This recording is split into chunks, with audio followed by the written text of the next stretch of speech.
Delve event is coming up, and there's a lot of really cool uniques that we're getting straight at level 1, and I think they're really fun to play with.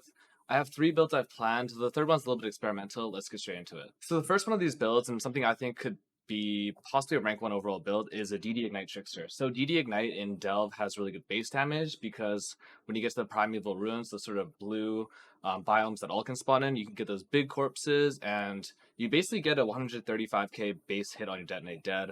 You're taking the Trickster Ascendancy because of Polymath, especially the recovery in Delve with so many enemies makes Polymath really great. And it's really just an on-kill based event. This build has, again, really great Ignite duration because of the Ashes of the Sun Driftwood Club, which increases Ignite duration by 500%. And then Remnant of the Empire is really great for damage charges. These are what all my POBs are going to look like. 2 items, basically naked, and looking for really good defenses, really easy to build. The core of it is using, of course, Detonate Dead and Energy Leech. Instead of taking Swift Killer, which I think is also a really good option, I'm opting for all of the Energy Shield nodes. I think Soul Drinker will get a lot of value for keeping your Overleach up, especially when you capture damage over time effects that aren't Chaos-based. Arch Nemesis is going to make Delve really painful. I think Overleach will really help. Spellbreaker is also really great because of the increased suppression, and in general, there's a lot of spells inside of Delve, so suppression is really valuable. You can see the tree is a little bit weirder. I would say the one major deviation this tree does in comparison to other DD Ignite builds is that I'm actually pathing down all the way over here. I really value getting 1, the Grace Mastery, and 2, Charisma. I'm running a ton of auras. Speaking of auras, I have some really specific technology. I'm using the Scar of Fate Claw in my weapon swap. So even though the stock to gems saying 50% reduced cost doesn't apply to the inherent hatred it grants, it can actually be used in addition with Divine Blessing and Inspiration to reduce mana costs really low. And then I also take this 10% reduced cost mastery for almost, in essence, a free aura. I'm choosing for this free aura to be Determination. It could also be other things like, I don't know, Malevolence. And the reason I'm doing Determination here is because I want to run Purity of Elements in my core setup and Grace in my core setup. I'm also running Discipline because I'm a Trickster. This build is insane for recovery, got great damage. I think it's my option to push rank 1 overall, and it's something I might consider doing depending on who logs on. Nick, Ben, get on, dude. This event's all we got. I've also prepped a couple of leveling trees for this build because I do think there's other ways to do it, but in general, I'm probably going Rolling Magma Ignite into Wave Conviction Ignite, into Armageddon Brand Ignite, into Detonate Dead, somewhere probably around, I don't know, level 75. The biggest thing is that DD Ignite's a little more pressured because you do want to take Undertaker, which is a really powerful node. I would say the one major question is what to skip until the very end game, and I think I would take Acrimony last, as you're approaching your level 90s. And of course, there's also these resistance nodes, which are sort of optional. There's also a Resistance Mastery you can take early on. This can also be other things, but the Resistance Mastery tends to be pretty strong. And also, One with Evil and this pathing could be skippable early on. There's less Chaos damage scaling for early game mobs. However, the presence of Chaos Weaver is really quite scary. Basically, as you're leveling this build, grab all the keystones you need to get. As you take certain Ascendancy nodes, you gotta take the keystones to complement those nodes. But otherwise, a really straightforward build. It's got great avoidance, amazing recovery, probably the best in the whole event. Ailment immune, pretty decent stun avoidance, great avoidance overall, a Defiant Spanner. And there's one last thing. So this Defiant Spanner can be teched out for other small auras. Things like possibly Vitality, a Clarity if you're struggling with mana, maybe a level 1 Precision to help Elemental Overload uptime. But this isn't necessarily mandatory, however I do think it's really great in this event. The second build I want to go over is a Raider Eye of Winter Blazing Salvo double cast on crit setup. I think this build is actually much better than it appears to sound, kind of like a meme build. It is stun immune, fully ailment immune, got fantastic avoidance because of Raider and avoidance and evasion. I'm taking Wind Dancer, which is something a lot of people don't really do anymore, but this should get a decent amount of value inside of the Delve. And most importantly, it's got a really fun Cyclone playstyle, and it's one of the only cast on crit setups that I think could be quite viable in the early game, because Raider is a fantastic defensive ascendancy, especially when you don't have a lot of other tools to work with. So let's talk about the avoidance first. I get full stun immunity from taking this cluster, which gives me 60% stun avoidance, this, which gives me another 25 stun avoidance as I'm using the shield, which takes me to 85, and finally Heart Evoke overcasts me on stun avoidance. As far as ailment avoidance goes, I'm getting 50% from the Raider ascendancy, I'm getting 20% from here for 70, this takes me to 95, again another 25, and I'm getting the last 10% from taking this small node here. If you get any avoid ailments on gear that will also overcap you, you just need 5%. Speaking of gear, this is a really gear unintensive setup that I'm using.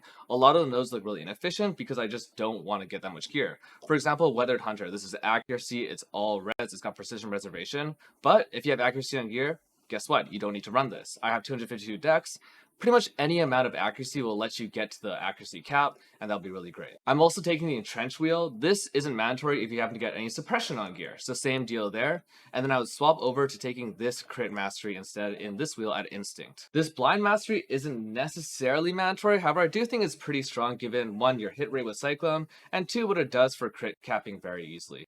Crit cap with your attacks is still fairly hard to hit, but this also lets you get better crit chance with your spells, and you're not even close to spell crit cap. So even though my Cyclone is crit cap, my Eye of Winter is only at 70% with my existing setup. Again, naked build, nothing really going on. But I think if you want to play a cast on crit setup, this has to be the best setup. I think it's far better than Inquisitors, even though that has better recovery.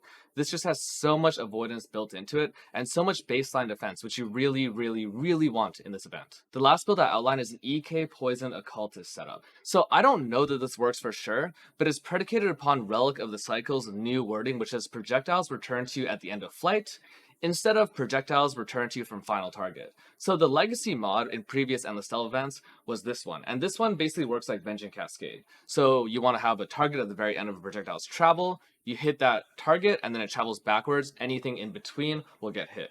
This is different, I think. I'm hypothesizing that this wording kind of works like the alternate quality Frostbolt, which means that every projectile sort of has a maximum distance to travel. Something like Frostbolt actually only travels like a screen and a half away, and then it actually can come back or end its travel there. Things like Freezing Pulse is very obvious where that ends, and I believe maybe that this will make projectiles return to you at the end of the flight. But I'm not sure it'll work, especially not with EK. That's one of the reasons why this POB is less fleshed out, but I think the core idea could be quite strong. You can see the damage is actually probably going to be there. It also runs a Plague Bearer playstyle, runs a ton of movement speed, so even though you don't really have a great movement skill like Shield Charge or Whirling Blades, I think this, with a combination of Plague Bearer and Occultist Profane Bloom, could really help your clear. Additionally, because curses scale really well in dev, because there's no endgame bosses that you're fighting for the most part, curse effectiveness through Enfeeble and Temporal Chains is really great. Temp Chains in particular with the Poison build is really great for upping your damage as well as the defensive properties. The tree is a bit of an ugly one. It's fairly stretched out going all the way down here to with the poison stuff, some suppression, some extra movement speed from here, and again, these nodes quick step, I would not skip these. And I would even prio these over Inveterate. I'm also pathing over to Inveterate not just for the baseline suppression, which you will probably need, but also to get the Pierce, so that you don't need to run Pierce support. It's not as important to get really high amounts of Pierce on this build, simply because I think that Plague Bearer helps you clear, but in terms of single target, really tanky rares, maybe those tier 3 Azurite biomes, you really want to get this to make sure Relic of the Cycle can work. One thing I would know is that without projectile speed, your EK won't spread that far, but it's mostly a single target thing because Plague Bearer really carries your clear. I'm also going Tri-Curse on this setup by taking Whispers of Doom. Despair tends to be pretty good. The flat damage isn't great, but the increased chaos damage is fantastic. I've opted for Immortal Call because I'm prioritizing Purity of Elements. However, you could possibly go for Molten Shell if you're using Determination. The nice part about this build and the Cast on Crit build is that because they're Eldritch Battery builds, you get the free aura without having to do the weird claw weapon swap thing. Again, Eldritch Battery, really, really powerful offensive thing. Not something I take on the original Trickster build just because I don't want to path over to MOM. Just a bunch of inefficiencies. But you should be able to get a free aura. If you find you don't have enough energy shield, build more ES, run Discipline, take an ES Mastery, take a couple ES nodes, whatever it may be, but it's definitely worth putting into your build. I don't actually know which one's the worst because I'm not very familiar with deep delving, but I feel like this one has the highest risk reward in terms of me not really knowing how curses are going to interact with a lot of the deep delve stuff. Especially with Arch Nemesis, it's a bit of a toss-up. Not something I'd recommend, but maybe experimenting with the skill setup right away could be something really fun. I'm also thinking about PO being a Hierophant later tonight. I do think that the combination of taking an Illuminated Devotion with Arcane Blessing, Divine Guidance with Sanctuary of Thought, and then grabbing Mind over Matter with EB could set up a self-cast Hierophant build that's already basically ailment immune within Delve type encounters, has really great recovery, fantastic damage, and can leverage a ton of auras, get really high recovery, and base one-shot mitigation, especially in an event like Endless Delve where there aren't a lot of tools at your disposal. For all 5 people that get to log into Path of Exile on a Monday at noon, good luck to you with this event. I'll see you out there.